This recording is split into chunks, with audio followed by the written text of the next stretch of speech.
Okay, guys, I'm going to show you a cheap weapon you can make.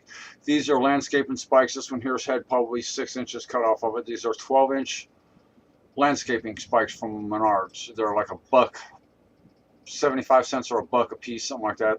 Anyway, if you cut the heads off like this, cut the head off and put a good point on both ends. I've polished these because they come out of your hand much easier. But anyway, I have these throwing spikes. They are very pointed. What I like about them, it doesn't make it, when you throw these, it doesn't make any difference which end goes because either end will stick. They're pointed at both ends. So when you throw these, they tumble. If the tumble rate's off a half a turn, you're good to go.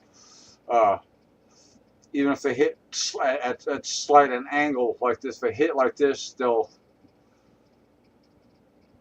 pretty much kill because that point is pretty devastating, and these things are super heavy a piece. I mean, they got a lot of weight to them. I wouldn't want to get hit with one of these. I promise you. Anyway, a very cheap weapon, a buck a piece, man. Better than a throwing knife because both ends stick, and it's a pretty good size hole. The weight of that just from a deer, just a deer running off, that's going to jiggle out, and he's going to bleed a whole lot with that hole in him.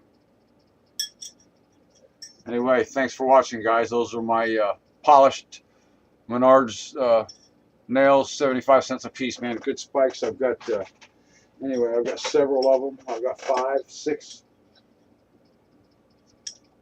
or 6 of them, and one I use as a flint knapping tool, pressure flaker. I like it because it's got a lot of handle in there, a lot to hold on to, and you have better control, I think, with a big long handle like that. But anyway, there's my weapons out of landscaping spikes. Cheap, cheap, cheap. Thanks for watching, man.